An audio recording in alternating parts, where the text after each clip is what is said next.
Hi, I'm Andrea. Welcome to today's Harper Lecture. The Harper Lecture series highlights the University of Chicago's collective commitment to the highest aspirations and standards in research and education. Today, you will hear from our world-class faculty and enjoy stimulating conversations on critical topics, all in the comfort of your home. We extend our appreciation in advance to our global university community for their collective efforts in supporting the mission of the university in today's deeply challenging environment. Technology has allowed us to remain connected and engaged, and tonight, you too will be part of the conversations. A couple of notes. All participants will be muted. However, we do encourage you to ask questions. We will have plenty of time for questions at the end of the presentation. If you have issues with audio, you may want to shut down your programs running in the background or dial in from your phone. Hi, I'm Colin. On behalf of everyone at the UChicago Alumni Office, we offer our deepest gratitude and appreciation for your continued support. We're proud to be part of this community as it has come together during these trying times to invest in our students, empower our faculty and scientists, and extend care and connection. And now it's my pleasure to welcome you to the 41st season of the University of Chicago's Harper Lecture Series. Thank you for being with us. Enjoy.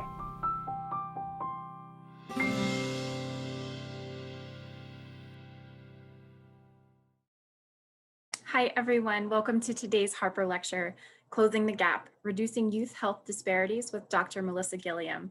I'm Andrea Hodgman, Associate Director for Intellectual Engagement and Travel at the UChicago Alumni Office, and I'm the Program Manager for the Harper Lectures. On behalf of everyone at the UChicago Alumni Office, thank you for joining us. Please allow me to introduce our moderator. Professor Alida Boris is an Associate Professor in the University of Chicago School of Social Service Administration. Her research focuses on the relationship between social context and adolescent health, with a particular emphasis on understanding how parents and families can help prevent HIV/AIDS, sexually transmitted infections, and unplanned pregnancies among marginalized youth aged 10 to 24 years old. The overall goal of Dr. Boris's research is to develop effective interventions that capitalize on the strengths of families and other supportive persons in the lives of young people. Welcome, Professor Boris. Now, please allow me to introduce our speaker. Melissa Gilliam, MD and PH, is the Ellen H. Block Professor of Health Justice and Vice Provost at the University of Chicago. Dr. Gilliam is the founder and director of CI3, an interdisciplinary research center at the University of Chicago, addressing the health of adolescents using technology, design, and narrative. She is also a member of the National Academy of Medicine. Her clinical focus is in pediatric and adolescent gynecology. Dr. Gilliam, thank you for joining us. The floor is yours. Tonight's talk is entitled Designing for Young People's Health and Well-Being. Like so many of you, I'm sure you are also, like I am, reading the newspaper headlines and are quite concerned about issues of health disparities. This is just one of the many that we've seen, and we're watching this pandemic have a disproportionate effect on racial ethnic minorities, even though, as you know, in absolute numbers, all communities are being affected. When we talk about this issue of health disparities, I think we often get a little bit we take notice of that, of the race issue.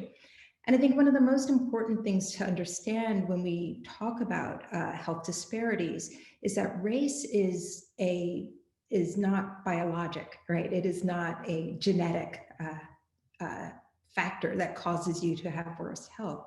It is what we call a social construct. Many of us live and think about a Chicago that looks like this, but there are also zip codes that look more like this. And depending on what zip code you are in, that is how we often see health disparities. And so one of the quotations that I have been drawn to and often draw people's eyes to is this from James Warren. This is now quite a while ago, but it's still really prescient. And so what he talks about is our world-class city.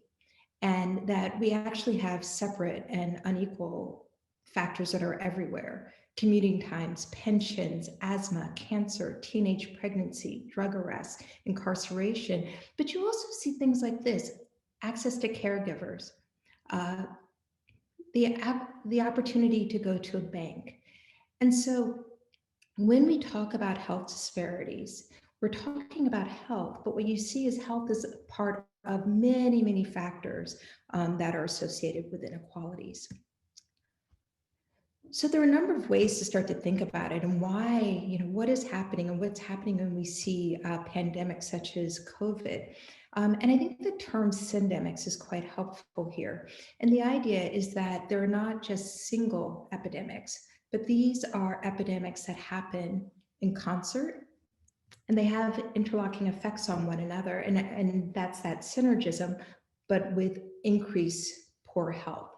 And so I think, initially people might say, oh, what is a syndemic? But now as you start to see an epidemic like COVID, and then if you also have obesity or poverty or other factors, that you actually get worse disease outcomes. Another way in which one can think about how race, how skin could lead to different outcomes is what we call minority stress theory. And the idea is that based on whether your minority status, race, ethnicity, gender, sexual orientation, that the ways in which you move through the world, you are more likely to experience bias or discrimination, these interpersonal factors. And this leads to a personal experience of stress, which through chronic stress can get under one's skin and lead to differential health outcomes. And but then right now we're kind of talking about that interpersonal level. And so I want to go out even one more layer and talk about what we call the systemic factors. And this is a concept that was put forward by Paul Farmer, who is a professor of public health at Harvard, who talks about the concept of structural violence. So the idea is that the systems and the structures that we live in, living in different communities, it's not just that it is different, but these are actually these are almost violent acts for people. And so the idea is that with this unequal distribution of resources, whether they're political resources, economic, or policies, these actually lead to differential outcomes for people and also maintain disparate systems and disparate health outcomes. So, as Andrea said, I'm an obstetrician gynecologist, and so I got very interested in these topics through the lens of teenage pregnancy. If you paid attention to headlines in the 80s and 90s, you really constantly see these high rates of teenage pregnancy. And often, again, you would hear these reported as statistics based on race, ethnicity. And so this is where my research started. I was very interested in biomedical research, finding new methods of contraception, all of which are very important. However, I was really struck by the fact that there's such a focus on numbers and much less of a focus on the ecosystem that really causes inequalities. And so one of the theories that people have, and this was really important to me as an obstetrician gynecologist, is that what you could do is really give very, very intense prenatal care. And as a result, you would improve the life course of the next generation. The problem with that is, if you look on this side, is that these are not just things that happen in utero and in pregnancy when we're giving this very intense care. These are life course factors. And so if one community has supports across lots of dimensions of their life, and another is exposed disproportionately to risk factors, you're going to get health disparities. And so this was put forward by Liu and Haflin. Their idea was, what we need is protective factors for all young people across their life course, not just during pregnancy, not just during 0 to 3 years, but across the life course. This was fascinating to me because my focus is on adolescence. And so I put this image of college because I think, and graduation, because not that every young person has to graduate from college, but it is such a marker for that period that you've traversed during adolescence. And there's been increasingly a body of research that shows that adolescence is this amazingly dynamic time. There are 74 million adolescents, or about a quarter of the population. And here's this time that with proper intervention, you can really change the life course of young people. So think about it. If you have in these early years, young people who experience trauma, other types of problems, you can start to actually change the course, change the trajectory during this really dynamic period of time. So if you think about young people, they actually are not that interested in hearing a lot of depressing news about health disparities and about their potential outcomes. And so one of the things that I was so delighted to find as I started to talk to my adolescent patients and started to work on my research was this idea of asset-based youth research. So you'll hear things like positive youth development, you'll hear developmental assets, but the idea is that during this period of rapid growth and development, that if we focus on young people's skills and abilities, any young person can thrive. So by this, we mean their relationships, their opportunities, their values, their skills, and how they feel about themselves. This could be in their home, this could be in their school, this could be in their community. I love to point to the lab school as an example. You have a school, community, and family all together, all influencing one another. And you can see that it creates kind of a protective triangle or circle around young people. And so this is an example. Instead of thinking of teen pregnancy as a biomedical problem, this is a study that looks at it as a social issue. And what they did is they studied young people longitudinally, and they started to just tick, how many of these assets do they have? And what they showed is that the more of these assets, the more supports that these young people had, the more likely they were to delay sexual initiation, increase use of birth control, less likely to get pregnant. And so the idea is that their neighborhood, their families, their supports matter. And that if one of these issues, one of these things is missing, family troubles, extracurriculars could support them. So these are also reinforcing. And this idea of focusing on young people's assets actually defies race, ethnicity, country of origin, community. All young people have the potential to thrive. And so this is what we call a socioecologic approach. The idea is that instead of just focusing on the individual, an individual is within a home, a neighborhood, a school, as well as systems, and that we have lots of opportunities to intervene and to support young people.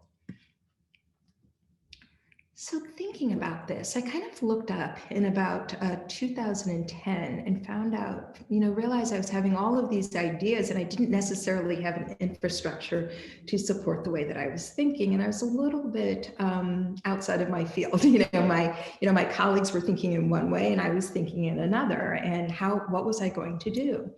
But the beauty was that I was at the University of Chicago and I started basically walking across campus. I left the medical center and started to look for colleagues in other areas. And so that's the beginning of CI3.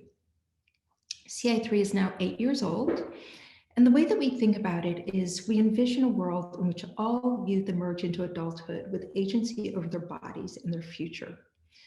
And we use an asset-based approach to unlock their potential and change the structures that impede their well-being. And so these are the fantastic people who comprise CI3. And these are the many faculty, including Dr. Burris, who we collaborate with and that we do research with. Okay, so let's talk a little bit about how we approach things in CI3. And what I'll do for the remainder of the talk is actually take you through some CI3 projects. And I'll give you a sense of what it looks like to focus on young people's assets, not their deficits, what they do wrong, and tell you what that looks like.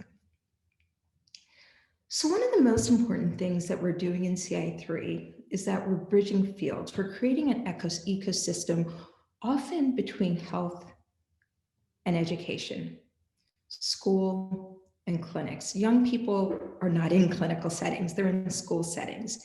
And so one of the most important things for us is to start to bridge those structures. However, many young people have not had positive experiences at school. They are not aware of themselves as learners. They're not aware of themselves as thinkers. And so we began to think, how do we start to find ways of beginning to help young people reimagine who they are and what they can be?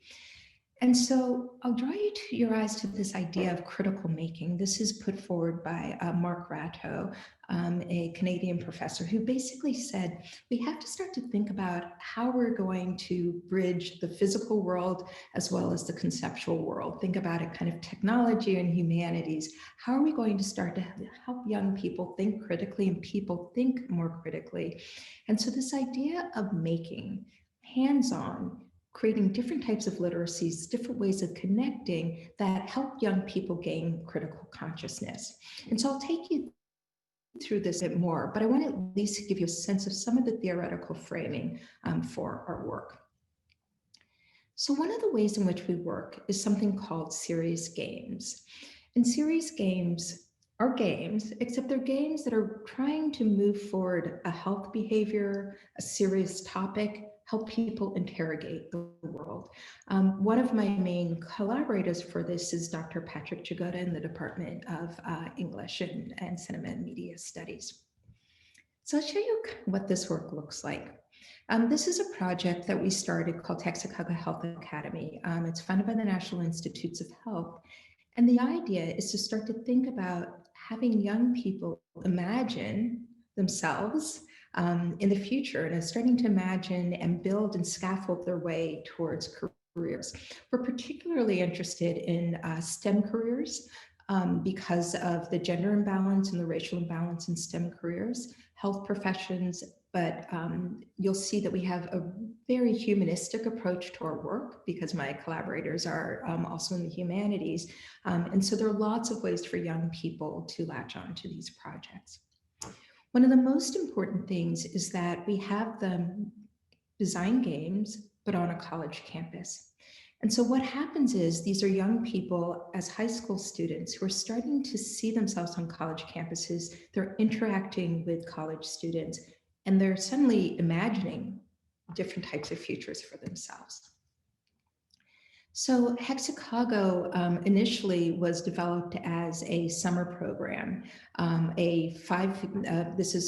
Has research components to it, but predominantly the face-to-face work is in the summer. And this is the main kind of game board that we use. It's called the Hexicago game board. And you can start to see how it looks like the city of Chicago. This would be the water, and these would be the train lines. And the idea is we want young people to learn about health behaviors, but not as in terms of risk. We want them to actually understand that there are health issues, but there are also larger systems that affect how health happens. So it's not just at the individual level, but there are these larger systems. The advantage of teaching young people this is that they start to see themselves as having agency and being someone who can understand this, and it starts to let them think structurally. It lets them think about the political issues associated with how health and wealth are distributed.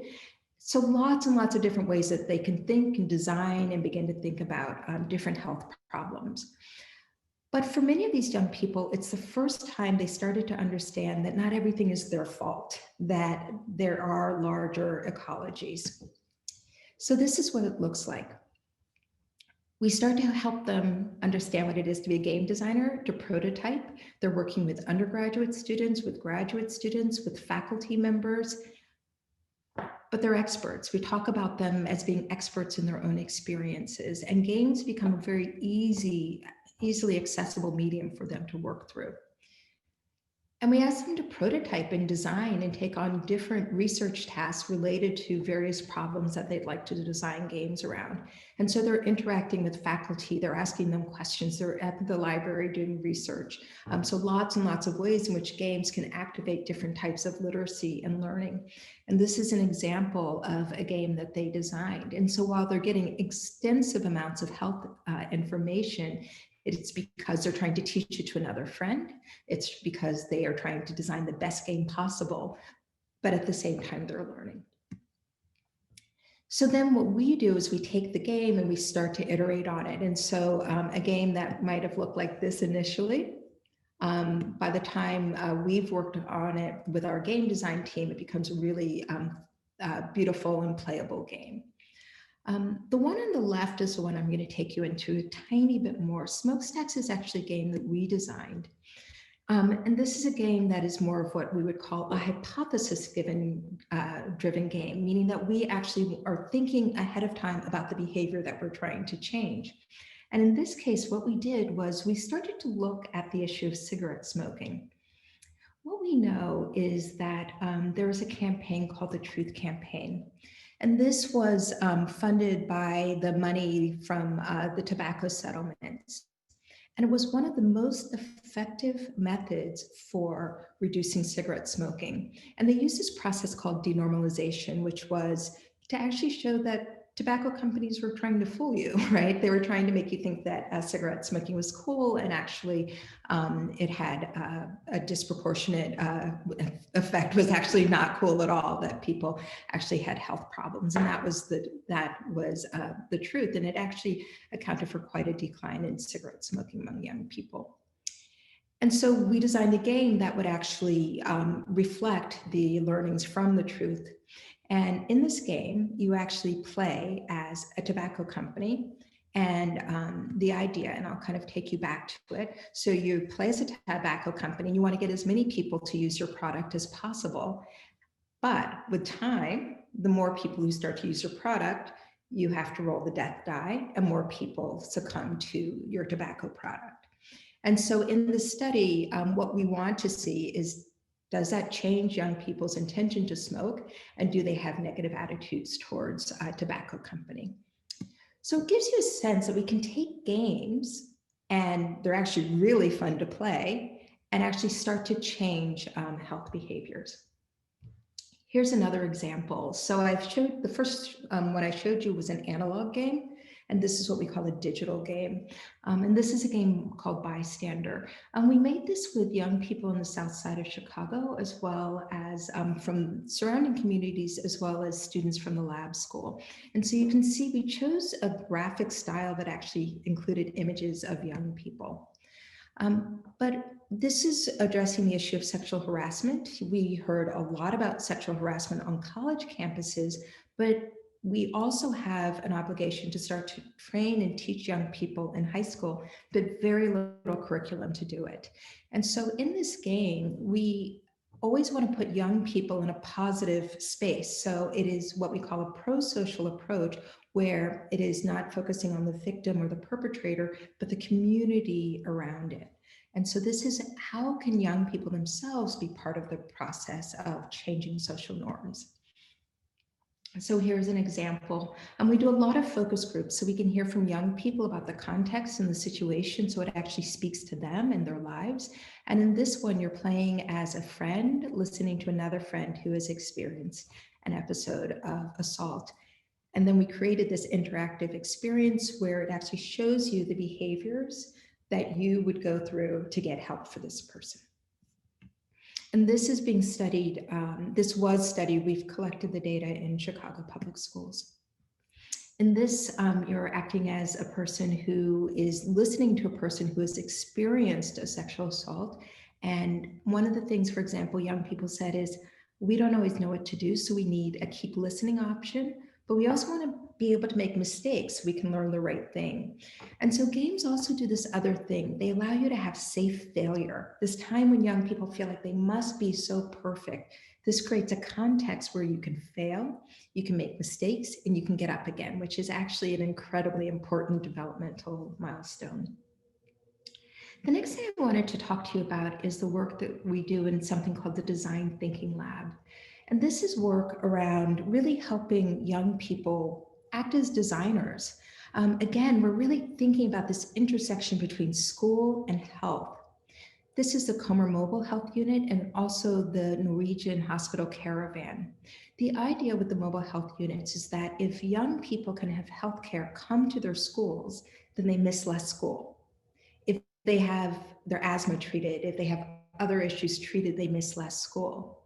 However, they were not providing sexual and reproductive health care or counseling. And so our designers wanted to work with the mobile health units to see, can we also provide these services, STI testing, sexual health counseling, so they didn't have to leave school. This is what it started to look like. This is the beginning of rolling out this plan so that young people all over the city who do not have school-based health centers could stay in school rather than missing school to get information, STD testing. And so again, this is really starting to model these behaviors. But what we wanted was for young people themselves to design it. And so in this work, we really bring in young people and we train them as designers. And we're doing two things. We're interested in having young people learn how to design, but giving them agency to know that they can make a difference in the world, that they can make changes. But also we want healthcare not to be that sterile and scary and hostile experience that it can be for some people, to be something that really feels warm and reflects the change and the things they needed to see. What resulted, and this branding has all been done with young people, is a project called Hello Greenlight. And in Hello Greenlight, we spent a summer, and we actually continue to have Youth Advisory Council, really working with young people, training them to do design and research. They're in clinics, looking at clinics, mocking up, modeling the visit, and then advising physicians and providers about the healthcare they want to see. One of the things that they said is that we have no idea what you're talking about when you counsel us about contraception.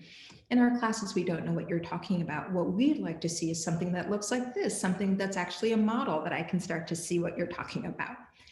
And so we began to work with industrial designers and other people to actually make this device that they were looking for.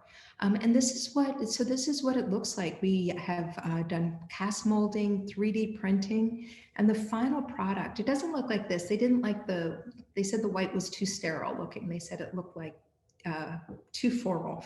And so I think this is now green, but this is now something that we're testing in clinic, and we're about to start a randomized control trial.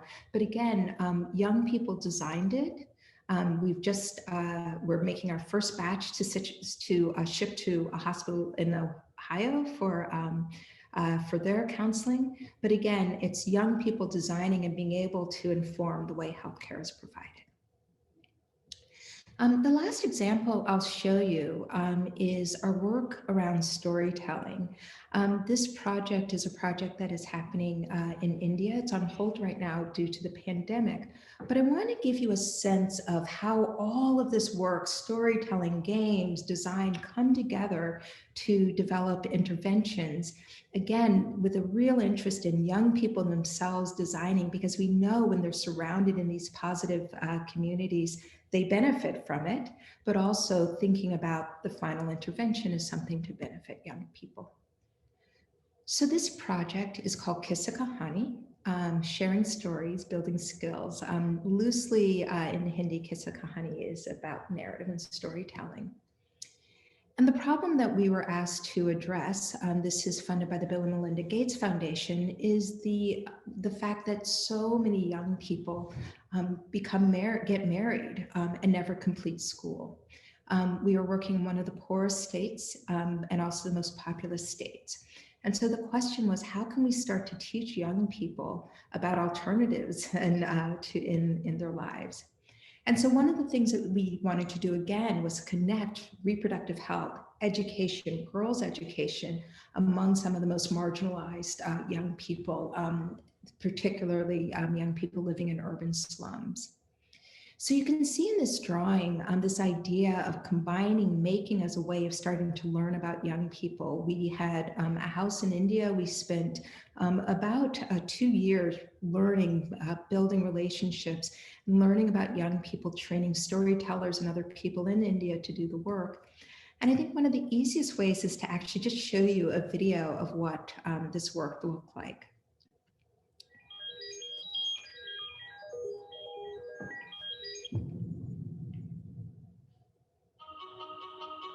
These are the digital stories we created with young people.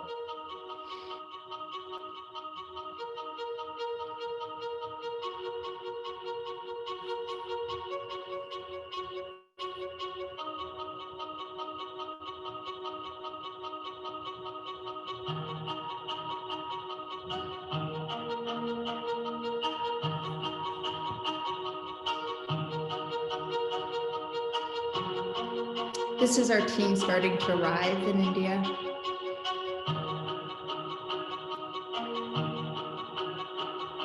And this is us training young people.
Okay, so that's an example of how we go into country, how we start to build trusting relationships with young people. And we made a series of digital stories. We collected a lot of qualitative and quantitative research. But what we realized is that the fundamental question was, how are we going to address the sexual and reproductive health needs of young people? And again, we arrived at this combination of education, health, and education being something that can really buoy young people, really give them so many more opportunities. And so this is us training them as designers so that they can start to help us design an intervention and teach us what works in India and what would work in their lives. And what we did is we began to take their stories and we used those stories as the basis of an intervention, which we then animated. It's really important to use animation because of some of the taboos and the stigma. We really wanted to create a whole world that was uniform, but to start to remove their faces and their personal identities. And so what it resulted in was a series of games on 3 topics: family planning, street harassment, education, and growing up. And the project, the intervention, is now called Kisaka Honey. And what you can see is one thing that we learned is that menstruation and menstrual hygiene was a really big factor in keeping girls from school. We also discovered that they didn't know a lot about reproductive health. But were starting to a number of them told stories about what happened to their older siblings and their siblings having multiple pregnancies and never going to school and deferring their hopes and aspirations. And so it became a way for us to start to talk about delaying and not getting married early. And then the last was the issue of the prevalence of street harassment, which kept many young people from going to school. And so we used this as the beginning of a curriculum and then worked with our designers to make a wraparound curriculum. Again, I wanted to show you a quick video that will give you a sense of how Kisaka Honey works. Hey, don't touch pickles during your periods. They'll go bad. Myths like these complicate the lives of young people in India. Important health information about their body is not available to them. Young girls more than boys bear the brunt of this. Girls frequently drop out of school and deal with early marriage and early childbirth. Some of these complex realities trap girls and their families into lifelong cycles of poverty and poor health. Kisaka Honey is an initiative by CI3, an academic research center at the University of Chicago. It has been built on a 2-year-long participatory research with young people and community-based organizations in Lucknow, a city in northern India. Kisaka Honey delivers a school-based transmedia intervention using narrative strategy for adolescents aged 12 to 14. It addresses gender norms, menstruation, street harassment, family planning, and overall sexual and reproductive health. The biggest design challenge was to take into consideration multiple factors, including the age group we are dealing with, the sensitivity of the topics, and the fact that we are at times giving them information which is contrary to the myths and half-truths they've heard from people they trust. Kisaka Honey is a fun and educational learning experience created for both boys and girls using transmedia storytelling to convey medically accurate information. A family of characters across different media was created. Young people are slowly drawn into this fictional world using characters they recognize and identify with. The curriculum provides the right information with the support of multiple tools like animated digital stories, which contain real stories and relatable visuals helping them open up, followed by interactive lessons and games which serve to break common myths in a fun way. And finally, the intervention wraps up with graphic novels, which the young people can take home whose stories motivate and drive behavioral change. Kisaka Honey has undergone multiple iterations to make it feasible, acceptable, and scalable. It has been prototyped with over 150 young people and 50 educators in multiple Indian government schools over the past year. In the next 12 months, it will be implemented in about 100 government schools, impacting over 3,000 young boys and girls, with a vision to eventually reach every young person in India. So unfortunately, the pandemic, we're just about to start implementing them in government schools, and the pandemic hit. And so I want to just finish there with the pandemic. So this has been similar to many of you, just a really hard time to do our work. And so we immediately turned to our Youth Advisory Council. Young people are a part of everything we do, and so we really needed to work with them virtually to understand what was happening in their lives. And this is a zine that we worked on with them about what's happening with young people during the pandemic and quarantining. And so that we also worked with them around educating them around the pandemic and around mask wearing. And so this is with support from one of the hospital innovation grants, we're able to create a series of videos to just talk about mask wearing. And even if you want to participate in protests, or you have to wear a bus, you have to go on a bus, there are ways to continue to protect yourself. And so this is the artwork of Quinn Burrell on our team, and Ilea Stites did a great job working with young people on this. So I'll finish by showing you a recent report from the Brookings Institute. And they're talking about this idea that as we come back out of the pandemic, what would it look like if schools were the center of the ecosystem for young people? So the idea is beyond reopening schools, how education could be stronger. And what you see is this health and social protection agencies, the school, out-of-school programs, all of these things is creating a type of organization, a way to better support young people. So that is our hope as we move forward, is and develop these tools and resources and continue our partnership with schools, that more young people emerge with agency over their bodies and future. So I'll end there and invite Alida onto the stage. Hi, everyone. Thank you so much for such an engaging and inspirational presentation, Dr. Gilliam. I've had the pleasure of working with you for 10 years now, and it's always such a joy to witness you talk about your work and how we can innovate to improve young people's health and well-being. So I'd like to start with a question that was actually submitted during registration. At the start of your presentation, you addressed some of the structural factors that cause health inequalities among adolescents.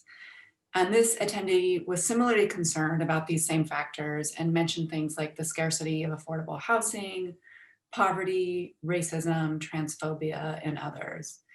And as you mentioned, it's always so important to talk about the ways in which context shapes health, and that we aren't talking about bad behaviors, risky behaviors, or bad self-care among adolescents, which is often the way health inequities are framed.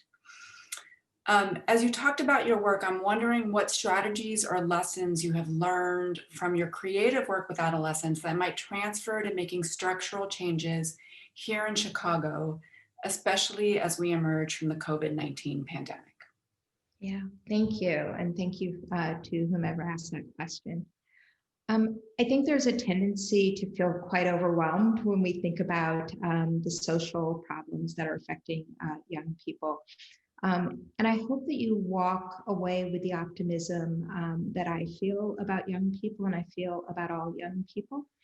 And one of the ways that you can start to organize it, that's why I like to give people that framework. You know, there's the individual, the social, so that we don't think that things that are happening at a systemic level, you know, I don't have safe housing, I don't have access to clean water, I don't have safe streets, that we don't confuse that with the potential of individual young people. You can feel quite overwhelmed, but I think as the question, the person who asked that question realizes is there are so many more levers to work from. I think the fundamental thing is school and high quality school and education. One of the things, the challenges that we have is that school is where people get a lot of their safety. It is where they get food. It is where they get a guaranteed meal each day. It is where they have adults who care about them. It's where they have adults who might notice that something is not going right for them. Many young people get their health care through school. So I think this is one of the places, if people can start to think about their tax dollars, how they vote, what policies they support. Schools are so important. And what we know is that they can drive, they drive health outcomes. The points about housing and high quality food, all of those things are also incredibly important systems, and also our ability to provide healthcare. One of the things that I think that I hope happens as we come out of COVID is that it builds a sense of empathy that people now know and have experienced firsthand. And it's not that we're unkind or uncaring, but sometimes it's not until you experience something that you fully you get it, right? And so that's one of the reasons we do this design-based research where we walk in people's shoes. We help them design it because they're experiencing, so they know they have the insights, and we're trying to empower them around their insights. But I'm hoping that now that people have experienced a bit more about what it means, you know, not to have, you know, school or reliable internet or all of those things, you can start to understand what it might be like to not have those things on a chronic basis. And then you can start to see which systems that need to be affected. The last thing I'll say is that when I talk about structural violence and inequities, and how when one population, you know, makes sure their kid gets into the very best school and, you know, kind of makes a bunch of phone calls to make that happen, another population suffers. I sometimes want us to move away from this this mindset that there's not enough, right? That somehow if this group of people starts benefiting, I will no longer benefit. There's an abundance. And one of the things that we know, one of the things that I'd like to remind people is that one of the reasons in medicine we're so interested in diversity, having physicians of color, is that it has been shown that physicians of color disproportionately care for poor and low-income patients living in low-income communities. But it's also been shown that there are actually better health outcomes, but also for all people, right? So there's actually a benefit, right? What a great intervention to train someone to be a doctor, and everybody benefits from it. And so those are the types of innovations, inputs, ideas. So it's kind of that I think we all get better, even though I think there is fear and other things associated with racism and other things that lead to these inequalities. I hope people sort of approach this with a hopefulness because it gives such a richness to our lives as we support more young people. Well, I think you really drive home the point about how creativity and partnership with young people really is an important way to foster hope and foster it intergenerationally. Our next question comes from Michael Bushman, and he's asked, have you or anyone else you know investigated youth health disparities specific to mental health treatment? If so, what are the most pressing gaps and in what community types? This is such an important question. The mental health piece it's just epidemic. And, I think just to continue, link it to COVID, one of the things that the pandemic does is if the foundation is unstable and you put these additional stressors, and so what we've already known that there are quite concerning mental health issues for adolescents, adolescents of color, young men, adolescents living in rural areas, people who are at risk for disconnection in many ways, young adults, young white male adults living in rural areas. There's just such a crisis of mental health. There's now more attention turned to adolescent suicide. And while it gets attention, we talk about adolescents actually being from age 10 to 24.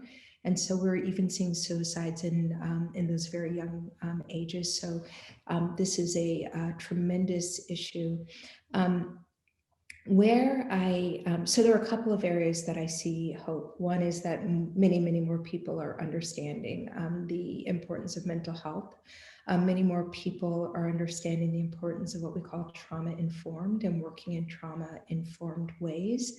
And then there's some really interesting models that are coming from what we call the Global South, other countries. And I think this is one of the reasons I feel so privileged to get to work in so many different communities and so many different societies, which is that, you don't only need a trained, highly qualified, trained, adult mental health worker. That these are noticing warning signs, shifting communities are things that can actually be done by peers in the community level. Again, kind of creating these other types of environments of support. So I'm hoping as we move forward that we can also begin to look to other countries and places and models that we can, especially around issues of mental health. I don't know, Alita, if you had anything you wanted to add. I think you've covered most of it. I think in particular, the problem of youth suicide is one that is on many people's minds who work with young people, given how bad the numbers have gotten as of late. And pay attention to intersectional identities, yeah. Right? So, yes. So multiple identities, yeah. And I will say one hopeful thing that I've seen recently, at least, is that that's receiving federal attention. And so there have been some specific announcements from the National Institutes of Health that are focusing specifically on mental health and suicidality, for example, among young Black youth. So really trying to respond to the increase that we've seen and to put the funds behind it for researchers to do work to understand and prevent suicidality among African-American young people. Our next question is from an alumnus, Dr. Hefsi Loeb. And Dr. Loeb first wants to thank you for your amazing and inspiring presentation. And their question is, as a physician, how would you recommend trying to initiate an innovative project while working as a clinician? That's the first part. And then the second is, what did you initially envision and or how did the projects that you've been working on evolve? Oh, what a great question. So, Dr. Loeb, did I pronounce that correctly? First of all, thank you. I have been amazed at how, just as a clinician, you have authority. People are interested in listening to you. But one of the things that is most important are your insights to patients and what you understand, and starting to think about how we can ensure we have very, very high quality systems. Social determinants of health, we know that the vast majority of what determines health does not happen in the clinical setting.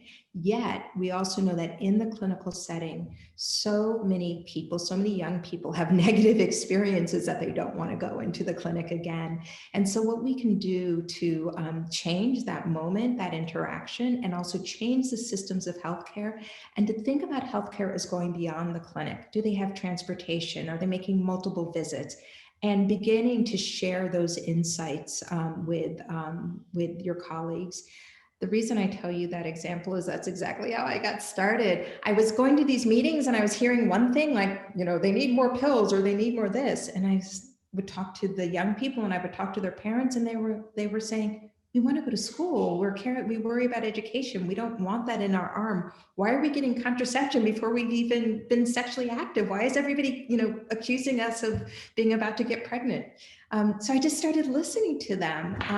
And I just said, why have we created a research about statistics and unintended pregnancy? And you can see the teen pregnancy rate was dropping and we still weren't having critical conversations about giving young people correct information, honoring them whomever they are and all of their vast identities and all of their abilities.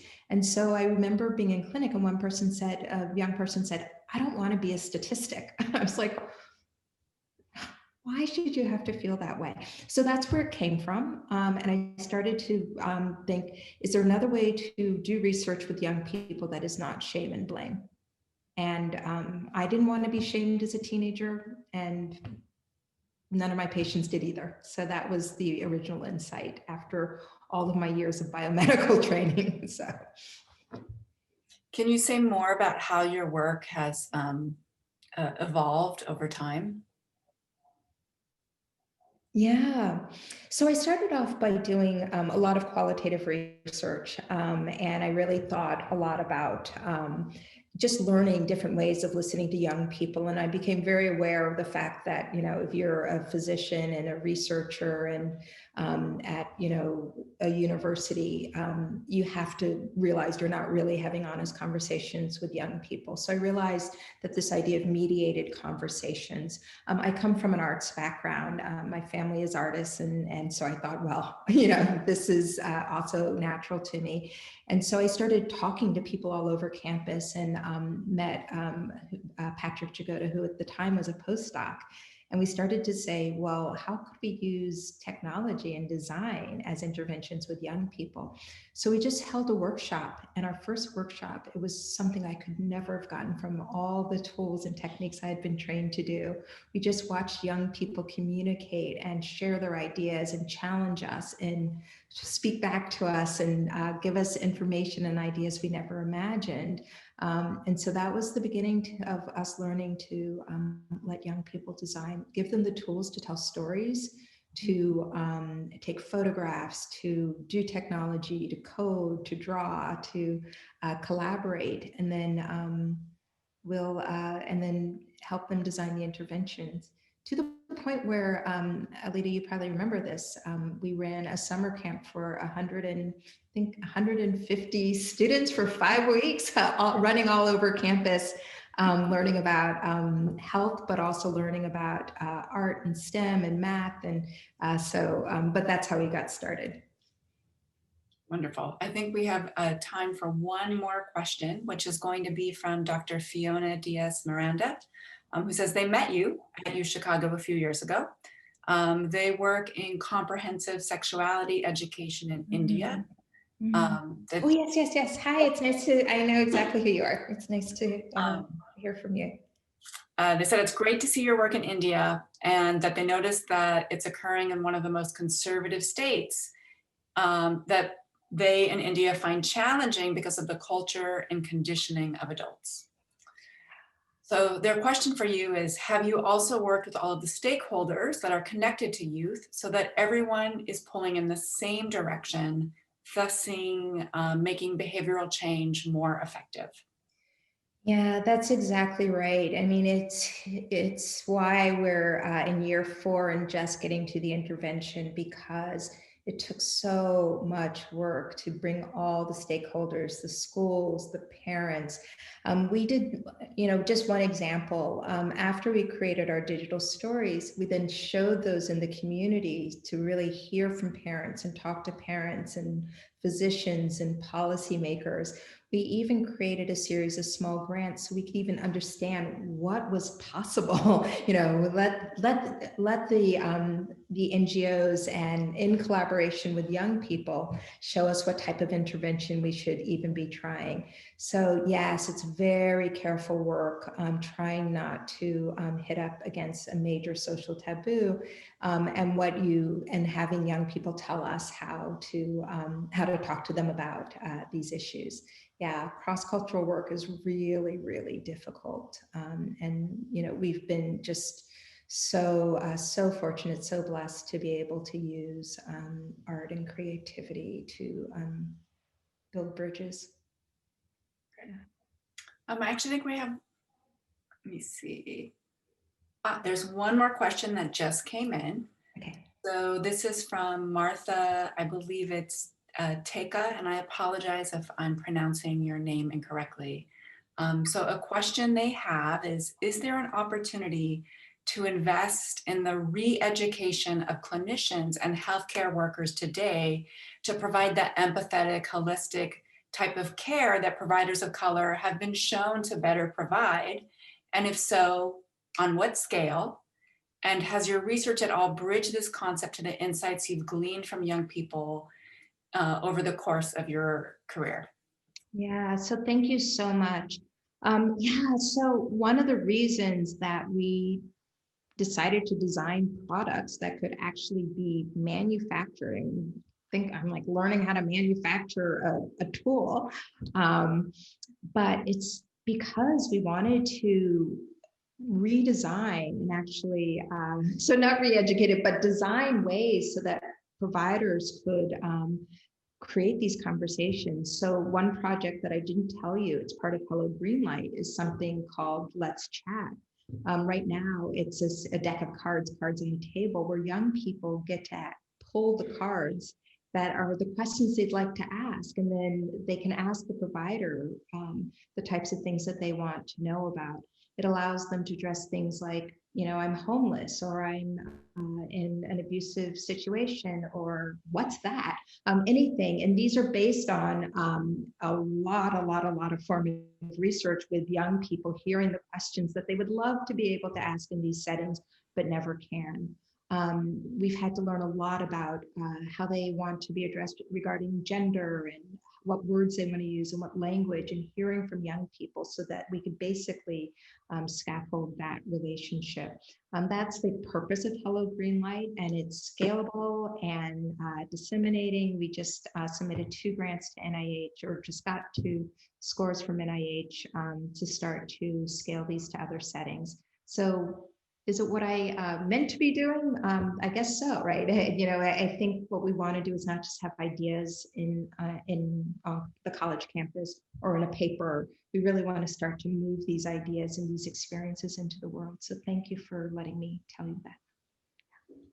Wonderful. So I think we are at time. So I want to thank you, Melissa, for such a lovely presentation and conversation. And I'd like to welcome Andrea back now to make some closing remarks on tonight's lecture. Thank you, Alita. I appreciate you.